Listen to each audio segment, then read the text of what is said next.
नारायण, बद्री नारायण नारायण नारायण। परमात्मा बड़े दयालु हैं, इतने दयालु हैं, इतने दयालु हैं कि इनकी दयालुता की कोई बखान नहीं। कोई जानकर या अनजान में इनके प्रति अगर कोई द्वेष भाव कर लेता है और द्वेष भाव करने के बाद अगर उनके चरणों में आकर के गिर जाए, त्राहिमाम त्राहिमाम, तो परमात्मा जो है उनके सारे अपराध को क्षमा कर देते हैं और उनको अपना लेते हैं। इतना दयालु है हमारे ठाकुर। इनकी दयालुता की तो कोई सीमा ही नहीं। ऐसे मेरे प्रभु, वो अपने मान टल जाए तो कोई बात नहीं, लेकिन परमात्मा की मान भले टले, भक्त की मान को नहीं टलने देते हैं। ऐसे मेरे प्रभु हैं और निरंतर आठों पहर उनकी कृपा भक्तों के ऊपर बरसती रहती है। ऐसे हमारे दीन दयाल प्रभु हैं। दयालुता की एक मिसाल बताते हैं कि एक बार प्रभु श्री राम जी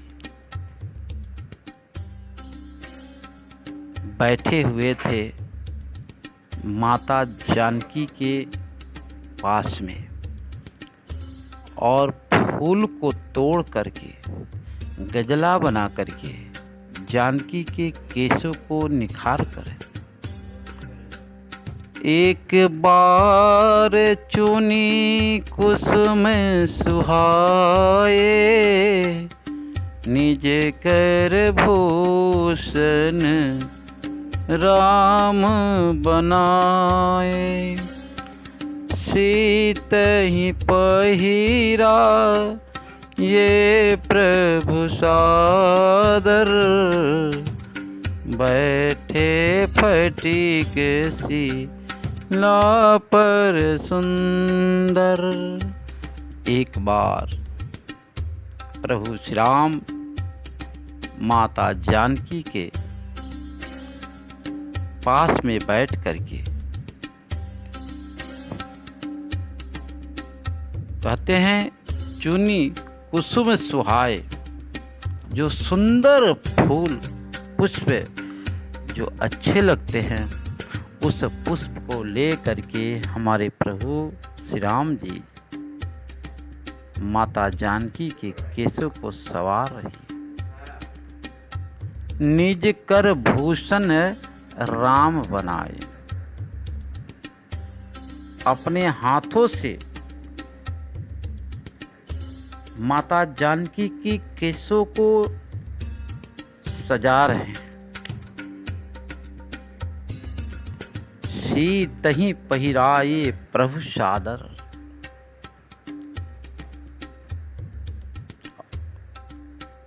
और कहाँ बैठे हैं? फटिक शिला,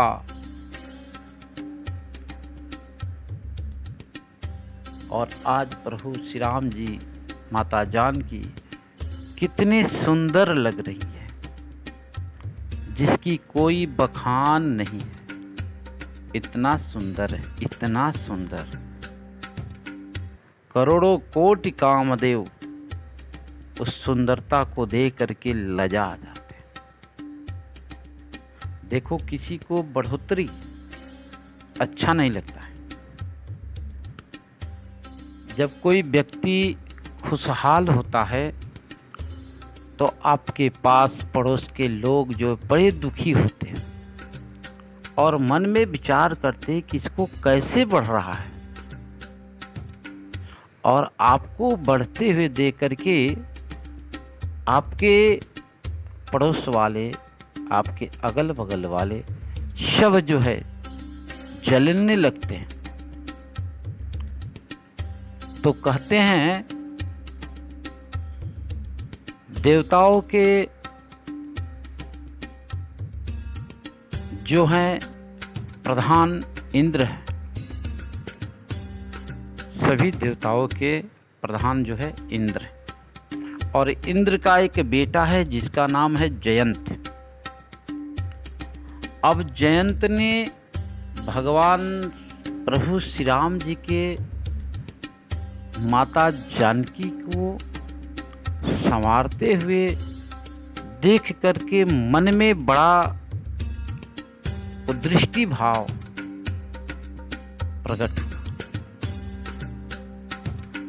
और उसने तुरंत जो है भेष भी क्या चीज का, जो पाखंड कौवे का भेष धारण करते, और कौवे जो होते हैं बड़ी चालाक होते हैं।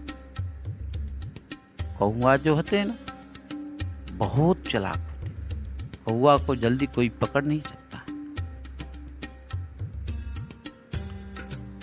और कौवे है तो आंख दो लेकिन एक ही आंख से दिखाई देता है।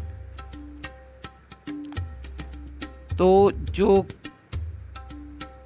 ऊपर से नीचे तक पूरा काला ही काला कौवे, तो प्रभु श्री राम जी ने जब माता जानकी को सजाए तो जयंत ने बड़ी कुदृष्टि भाव जागृत हुआ। ध्यान दे, जब कभी भी कुदृष्टि भावना आने लगे तो भगवान के सानिध्य में जाओ, क्योंकि उसकी व्यवस्था वही कर सकते हैं, अन्यथा किसी और में ताकत नहीं है। तो माता जानकी को श्रृंगार कर रहे थे, उसी समय जयंत कौवे का भेष बना करके, कौवा जो होता है लोभी भी होता है, उसको संतोष नहीं होता, खूब खाओ तो चार भंडारे भी चली जाता, नहीं समझ पाया। वह कौवा का भेष बना करके और जहां माँ जानकी और राम जी विराजमान है वहीं पर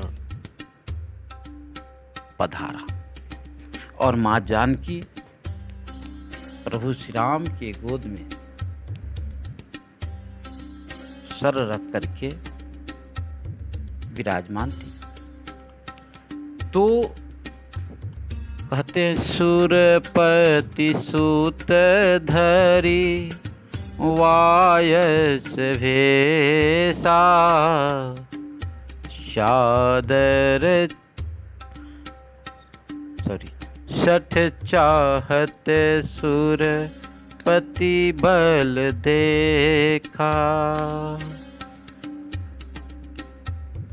जयंत के मन में भावना जागृत हुआ, कुभाव,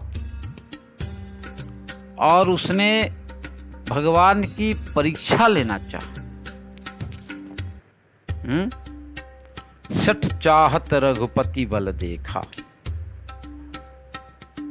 ये मूर्ख जयंत भगवान के बल को देखना चाह रहा था कि भगवान जो है, परमात्मा जो है, वास्तविक में परमात्मा है या नर के रूप में विराजमान कोई मनुष्य है।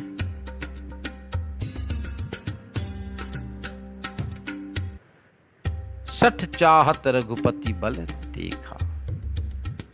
यह मूर्ख भगवान के बल की जांच करने के लिए जिमी पिपीलिका सागर था महामंदमति पावन चाह।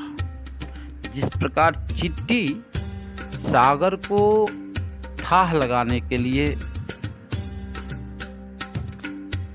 मन में चाह करते। और चींटी से क्या सागर की पता चलेगी? उसी प्रकार ये मंदमती जयंत की बुद्धि कुदृष्टि हो जाती है और उसने भगवान के परीक्षा लेने के लिए, बल को देखने के लिए इसने ऐसा भेष बनाया। भेष पाखंडवाद। भेष जो है लोग बदल बदल करके किसी के प्रति छल कर लेते हैं, ते भी महापाप है, नहीं करना चाहिए। किसी के धन को हड़पने की चक्कर में नहीं रहो, है तो आपका धन एक बार समाप्त। जयंत के मन में ऐसा ही भाव जागृत हुआ और भगवान की परीक्षा लेने के लिए आज उन्होंने मंदमती, बुद्धि कमजोर हीन के कारण ऐसी मति बन जाती है। तब उसने कौवे का भेष में आया। सीता चरण चोचहति भागा, मूढ़ मंदमति कारण कागा। सीता चरण चोचहति भागा, महामंदमति।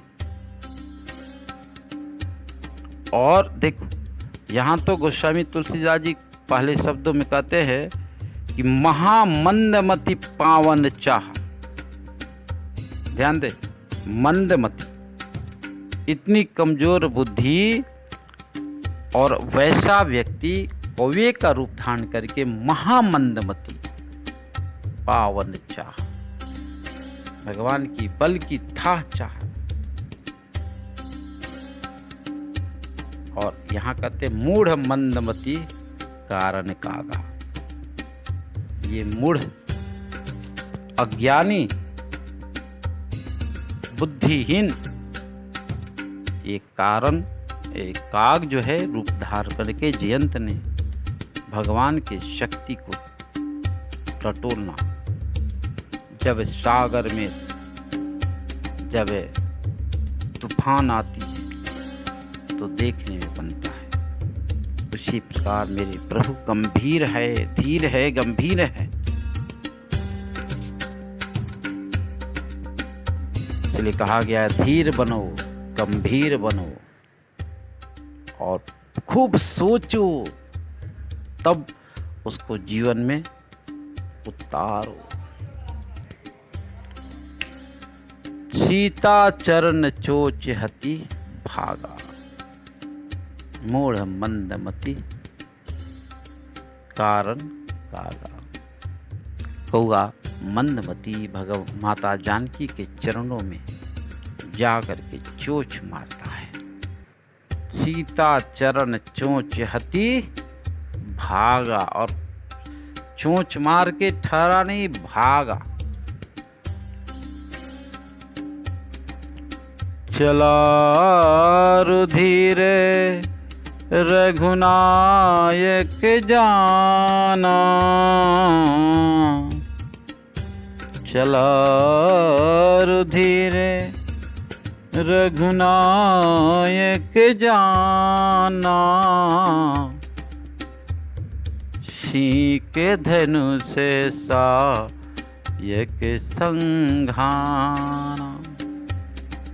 चला रुधिर, चोंच मारने से माता जानकी के चरणों से रक्त जब बहने लगा और जब प्रभु श्री राम जी के शरीर में स्पर्श हुआ तो ठंडक महसूस हुआ। भगवान ने देखा, अरे चारों तरफ खून लथपथ हो गए। तुरंत जो है शाक धनुष सायक संघाना, एक तिनका को लेकर के मंत्र अभिमंत्रित करके अपने धनुष के ऊपर तीर बना करके उसको संघान करते हैं। अति कृपाल रघुनायक सदा दीन परने,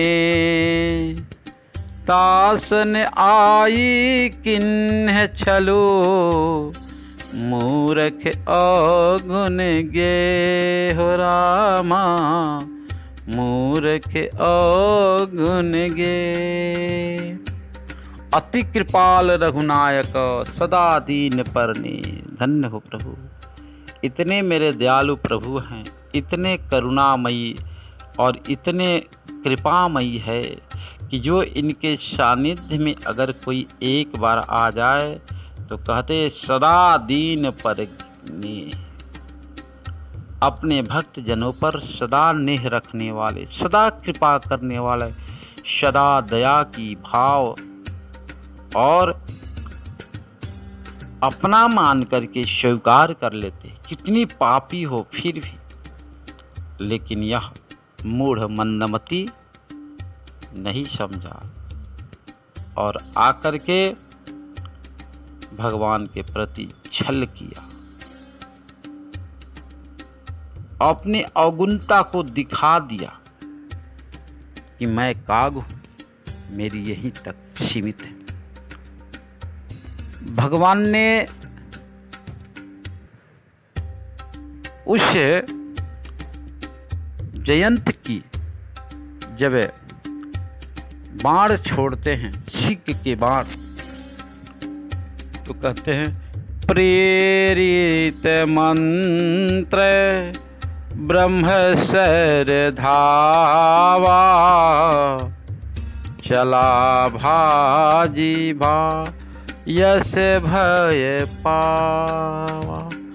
अब तो मनुष्य के अंदर जब घमंड आ जाता है, बल का, धन का, ऐश्वर्य का, शक्ति का या स्वरूप का या पद का, तो भगवान कहते हैं उसके अंदर जो वासनाएं हो जाती है तो वह व्यक्ति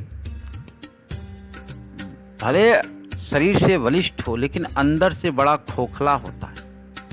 जब कोई व्यक्ति गलती करता है और गलती की सजा भोगने को पड़ता है, उसका दंड प्राप्त करना, तब वो डर जाता है क्योंकि उसकी शक्ति वहीं तक है और वो डर कर। उसी प्रकार जयंत ने देखा, भगवान ने बाण को संहार किया तिनका के बाण बना करके, और वह बाण जो है चला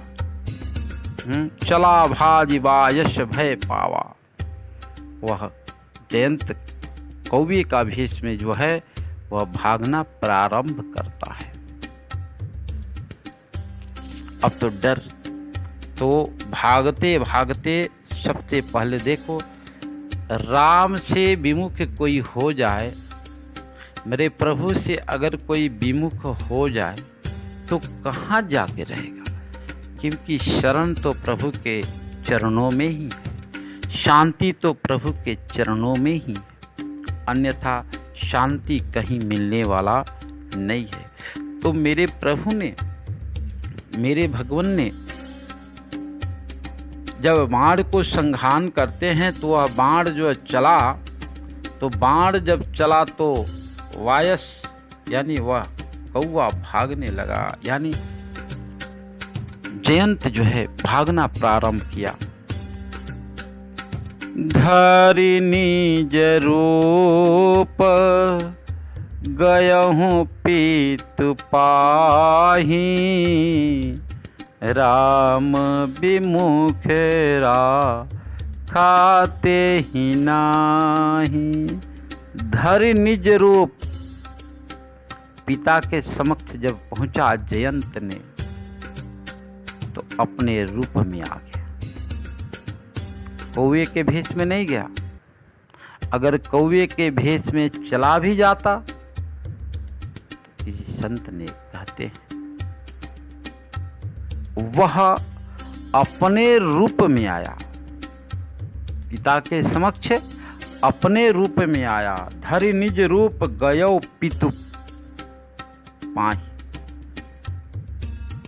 जहां पिता विराजमान है दौड़ के गया, उनके चरणों में गिर पड़ा, अपराध जो किया है सब बताया। एक बात ध्यान दें, जब कभी आपसे अपराध हो जाए तो अपराध होने के बाद अगर उस अपराध को हम छिपाते हैं तो वह अपराध और बढ़ता है, मन को बढ़ाता है। तो जब कभी अपराध हो जाए तो सावधान, छिपाओ मत, उस अपराध को अपने से बड़ों के समक्ष कह डालो। ऐसा ही तो हुआ था जब द्वारिका में संतों का जब भीड़ पड़ा तो संतों के भीड़ में सभी ऋषि महर्षि विराजमान, शांब ने संतों के समक्ष नारी बना करके भेजा और प्रश्न कि प्रभु, ये हमारी बहू है, इसके गर्भ से कौन सा संतान जन्म लेगी? ऋषियों ने ध्यान दिया और ध्यान देकर के श्राप दे दिया कि जाओ, इसे जो कुछ भी निकलेगा तुम्हारे वंश का विनाश करेगा। अब तो सब घबराए, जैसे घबराए कपड़े को खोले, देखते हैं सामने जो है एक छोटा सा पत्थर, और उस पत्थर को देख करके, अगर यह पत्थर को देखने के बाद अगर कृष्ण के पास सभी जाते हैं तो भगवान ने इसका समाधान जरूर निकालते। लेकिन देखो, गलती तो हो गई, लेकिन भगवान के पास अब नहीं जाते हैं, अब सीधे वसुदेव जी के पास जाते हैं। विनाश काले विपरीत बुद्धि ही।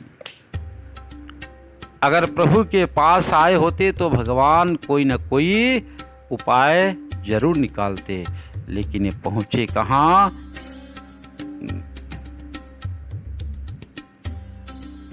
वसुदेव जी के पास।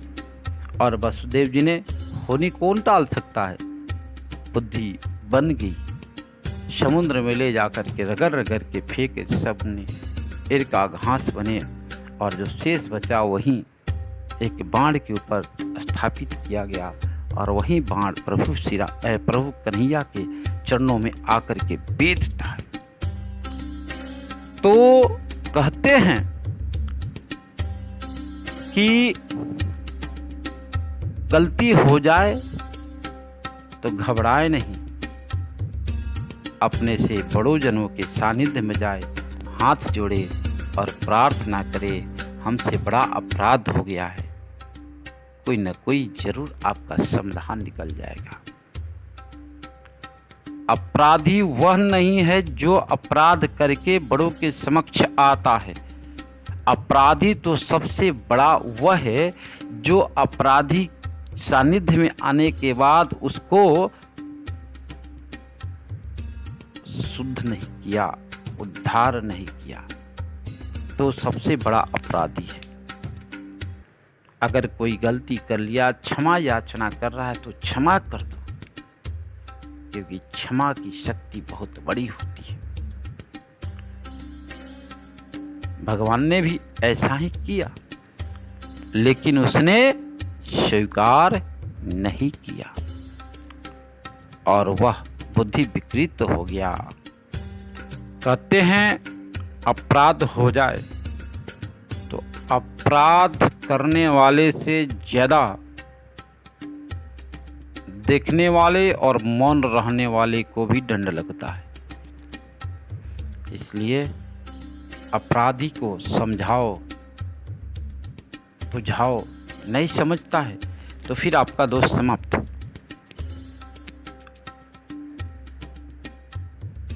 जयंत को देख करके इंद्र ने कहा, राम विमुख राखात ही नाही। इंद्र ने देखा ये तो राम के विमुख है, विपरीत है, मैं इसे अगर रख भी लेता हूं तो मेरे यहाँ शरण नहीं है। भगवान के कोप से कौन बचा सकता है?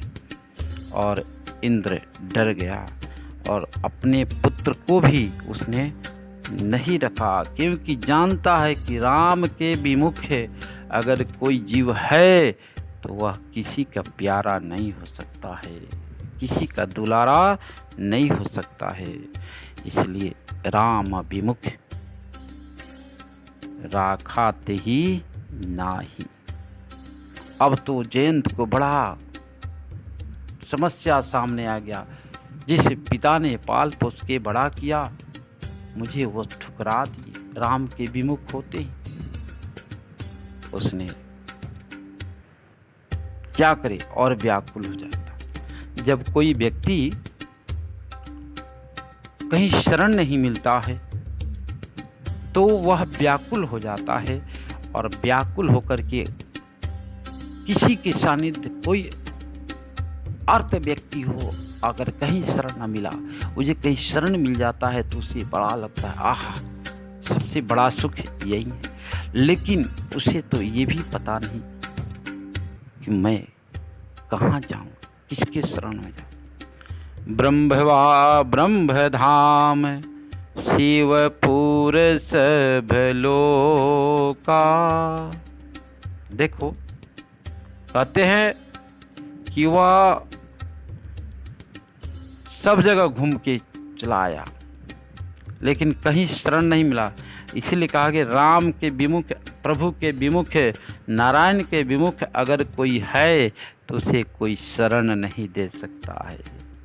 प्रभु के सानिध्यता में हो तो आपको सब जगह मान सम्मान मिलेगा, लेकिन प्रभु से विमुख रहोगे तो कहीं आपकी पूछ नहीं। भा निराश उपजी मन त्रासा।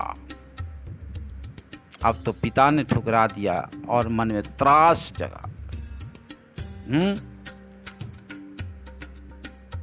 मन में बड़ा खेद हुआ, मन में बड़ा दुखी हुआ। अब क्या करे। जथा चक्र भय ऋषि दुर्वासा। जिस प्रकार दुर्वासा ऋषि को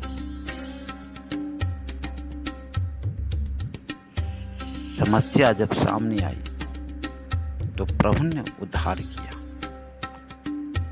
ब्रह्म धाम शिवपुर सब लोका, फिरा श्रमित व्याकुल भय शोका। ब्रह्म धाम शिवपुर यानी शिव के धाम कैलाश पर्वत पूरा विश्व में छान बैठा, कहीं शरण नहीं मिला।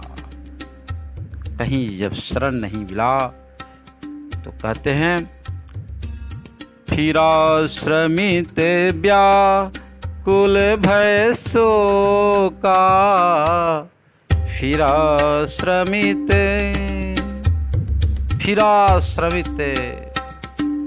सब जगह से जब थक गया तब व्याकुल होकर के मन में शोक भय उत्पन्न होता है। जब कहीं शरण न मिलता है, जब कोई भी व्यक्ति गलती कर लेता है तो शरण नहीं मिलता है कहीं, तब वो व्याकुल होकर के अब तो बेचैन हो जाता है। काहू बैठन कहाँ नोही, राखी को सह कहीं राम कर द्रोही। ये तो राम का द्रोही है, कोई बैठने तक भी नहीं कहा। अरे भैया बैठ जाओ, पानी पी लो, भूखे प्यासे तड़प रहा है। तो कहते हैं राम विमुख जो व्यक्ति हो जाता है, राम के द्रोह कर लेता है, भगवान भक्तों के प्रति कोई द्रोह कर लेता है, भगवान के प्रति कोई द्रोह कर लेता है, तो काहू बैठन कहाँ न होई, कोई बैठने को भी नहीं कहा। पानी तो दूर है प्यारे, बैठने को भी नहीं कहा। अगर आप परमात्मा से विमुख है तो फिर आपको कहीं शरण नहीं है, और सच्चा सुख तो भगवान तुम्हारे चरणों में, भगवान के चरणों में सच्चा सुख की प्राप्ति होता है। लेकिन हम लोग मृग की तरह यह हाल है, परमात्मा सब में विराजमान है, लेकिन उस परमात्मा को पाने के लिए हम लोग जंगलों में दर दर भटकते रहते हैं, लेकिन ही परमात्मा का दर्शन नहीं होता है। यही हाल है। प्रभु से विमुख जब कोई हो जाता है तो उसे कोई, यहाँ तक कि अपना मित्र, भाई, बंधु, अविद्य को, अपना पिता तक भी उसे ठुकरा देते हैं जो राम के विमुख होते हैं। तो राम के विमुख व्यक्ति को कोई शरण नहीं दे सकता है। राखी को सकहि राम कर द्रोही। जो राम का द्रोह है, भक्त का द्रोह है, संतों का द्रोह है, महात्माओं का द्रोह है, देवताओं का द्रोह है, उसे कोई रख सकता है क्या? कहीं शरण नहीं मांगा। मातो मृतो पेतो शमन समाना, शुधा होई विष सुनो हरि जाना। मातु मृत्यु पितु शमन समाना। सोच लो कितना भगवान से द्रोह करने पर कष्ट होता है। सभी जगह अपमान सहन करना पड़ता है। शुधा होय ही विष सुनु हरि जाना। अमृत भी वह विष के समान हो जाता है। हे भगवान भक्त प्रिय, ध्यान दे। इसलिए राम से विमुख, संत से विमुख, परमात्मा से विमुख कहीं किसी का शरण नहीं मिलता है। मित्र करहि सत रिपु के करनी, ताकह विबुध नदी बैतरनी। मित्र करहि सत रिपु के वर्णी। आहा, मित्र जो आपका है वह भी जो है भगवान से विमुख अगर हो जाए तो कहते हैं कि मित्र करहि सत रिपु के करनी। 100 दुश्मन के बराबर वह आपसे द्वेष भावना करने लगता। ताकहम विबुद्ध नदी वैतरणी। जैसे वैतरणी नदी को पार करना उतना कठिन हो जाता है, वैसा ही भगवान से विमुख जो हो जाता है जीव, उसको इस संसार से पार होना बड़ा दुस्तर हो जाता है। सब जग ताहि अनलहु ते ताता, जो रघुवीर विमुख सुनु भ्राता। सब जगह, कोई भी ऐसा जगह नहीं है जो राम के विमुख है उसके लिए सब जगह कष्ट ही कष्ट है। लगता है कि आग की बारिश हो रहा है, गोला बरस रहा है, कोई शरण नहीं मिल रहा है। जो रघुवीर विमुख सुन, जो भगवान से विमुख हो जाता है उसकी ऐसी दशा होती है। भाई सावधान हो जाना, यही जीवन का सुख। हम मृग के नाभि में कुंडल बसा है, लेकिन वह मृग जो है चारों तरफ भटक रहा है। कस्तूरी तो नाभि में है लेकिन दिखाई नहीं देता है। उसी प्रकार हर पल, हर कौन ऐसा जगह है जहाँ परमात्मा मेरे ठाकुर नहीं है? हर जगह विराजमान है, लेकिन हम देख नहीं पाते, हमें शरण में नहीं मिल पाता, क्योंकि हम राम के विमुख हो जाएंगे तो कौन मुझे देखेगा। लेकिन एक बात ध्यान दे, माता पिता, बच्चा कितना भी पापिष्ट हो जाए फिर भी माता पिता को बच्चा बहुत प्यारा होता है। वो नहीं जानते माता पिता कि ये बच्चा जो है इसको कष्ट दिया जाए। नहीं, वह जो है माता पिता दुखी हो जाते हैं, मेरा बेटा जहाँ भी रहे खुशहाल रहे, आनंदित रहे, यही आशीर्वाद देते रहता है। तो भगवान सबके देव पिता हैं, वह कैसे निष्ठुर हो सकते हैं? ठीक है, गलती किया है, कोई बात नहीं, तुरंत हमारे ठाकुर की कृपा होती है, नारद जी के मन में ये भाव जागृत होता। और नारद जी महाराज, नारद देखा बिकल जयंता, लागी दया को मलचित चंसंता, लागी दया कोमल चित संता। संतों का हृदय माखन से भी कोमल होता है प्यारे, और संत का हृदय माखन तो कभी गर्माहट पा करके पिघलता है, लेकिन संत जन जो है किसी के दुख को देख करके पिघलने लगते हैं, दयावार्थ हो जाते हैं, दयालु हो जाते हैं कि कब इसके कष्ट को दूर किया जाए। नारद जी ने देखते ही तुरंत श्रीमन नारायण नारायण नारायण, प्यारे नारायण नारायण नारायण, गोविंद नारायण नारायण नारायण, हरि नारायण नारायण नारायण। और दया आते ही तुरंत बीणा बजाते हुए वहाँ प्रकट हो जाते हैं। जयंत जो है चरणों में गिर पड़ता है, प्रभु रक्षा करो रक्षा करो रक्षा करो, त्राहिमाम त्राहिमाम त्राहिमाम। अब तो नारद जी को और दया आ गई। अपनी गलती का आभास व्यक्ति जब कर लेता है तो जिस दिन गलती का आभास किया उस दिन पवित्र हो जाता है। अब भगवान कहते हैं अगर एक बार कोई मेरे शरण में आ जाए और एक बार कह देवे कि हे प्रभु मैं आपका हूँ, आप हमारे हो, बस इतना कहना। भगवान बड़े दयालु होते हैं, आपके सारे पाप को नष्ट करते हैं और पुनः स्वीकार कर लेते हैं, इतना दयालु है। नारद जी ने कहा देखो भैया, आपने गलती तो कर लिया और भगवान के विमुख होने के बाद देख लिया ना, सारा संसार कोई पूछने वाला नहीं है।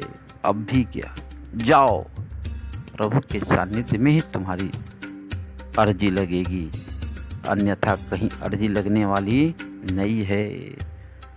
पठवा तुरत राम पहिताही,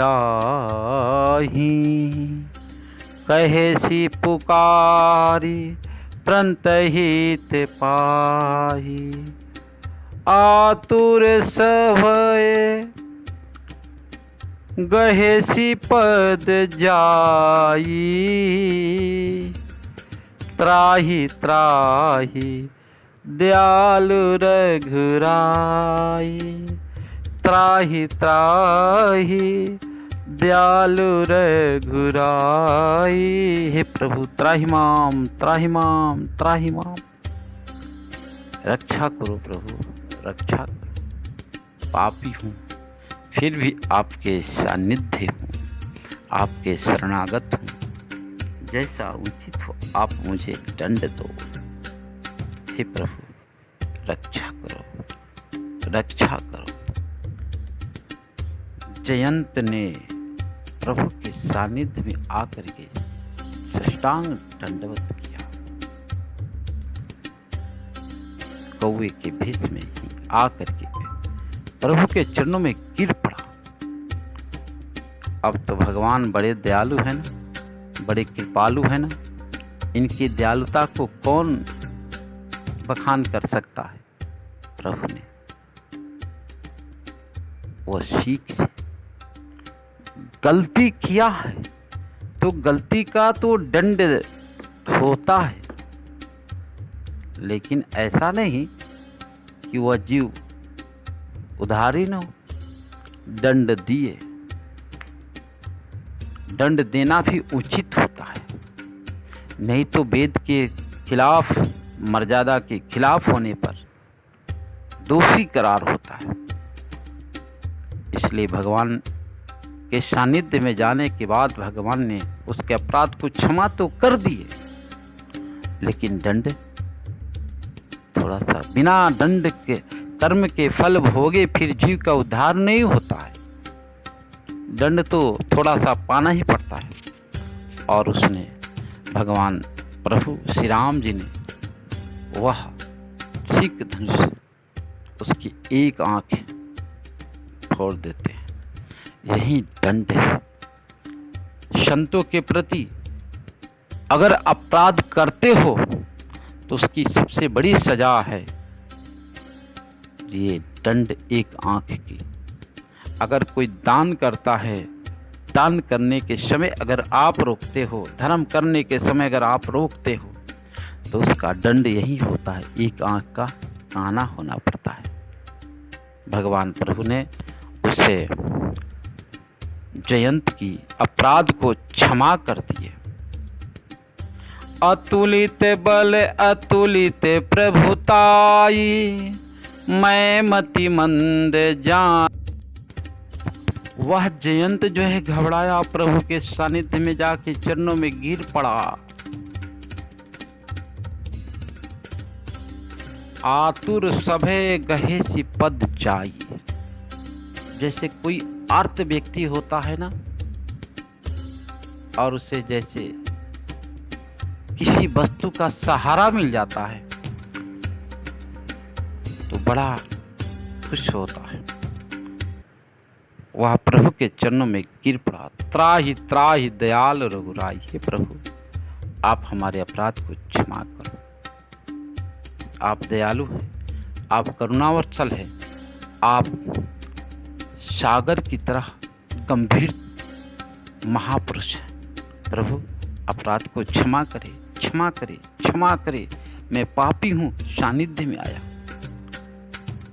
भगवान अतुलित बल अतुलित प्रभुताई, मैं मति मंद जाने नहीं पाई। आप बल की सीमा है प्रभु, आपके बल को कौन जान सकता है। हे मेरे प्रभु, हे नाथ, मेरे अपराध को क्षमा करो। मैं आपके सानिध्य हूँ, शरण में हूँ, लाज रखो। हे करुणावत्सल, हे दयालु भगवान, दया करो।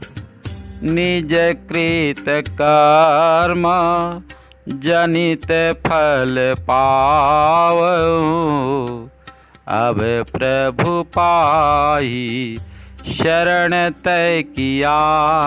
हे प्रभु, मैंने जो कर्म किया उस कर्मों का दंड तो मैंने पाया, यही कि मुझे कहीं शरण नहीं मिला। अब प्रभु पाही शरण, प्रभु मैं आपके शरण में आया हूँ, मेरे अपराध को क्षमा करो। अब प्रभु पाई शरण तक ही आया, आपके चरण में आया हूँ, आप मेरे अपराध को क्षमा करो, दया करो, कृपा करो। सुनी कृपाल अति आरत बानी, एक नयन करी तजा भवानी। भगवान भोले बाबा कहते हैं, हे माँ पार्वती, हे देवी, हे देवी, प्रभु ने उस जयंत के एक आंख को एक नयन करी तजा भवानी, दंड के रूप में एक नयन को समाप्त कर देते हैं, एक नयन निकाल देते हैं और उसे अभय प्रदान करते हैं। कीन्ह मोह बस द्रोह यद्यपि तेहि कर बध उचित, प्रभु छाड़ऊ करि छो को कृपाल रघुवीर समान। यद्यपि वह मारने के जोग है, फिर भी परमात्मा ने उसे उद्धार कर दिया, क्षमा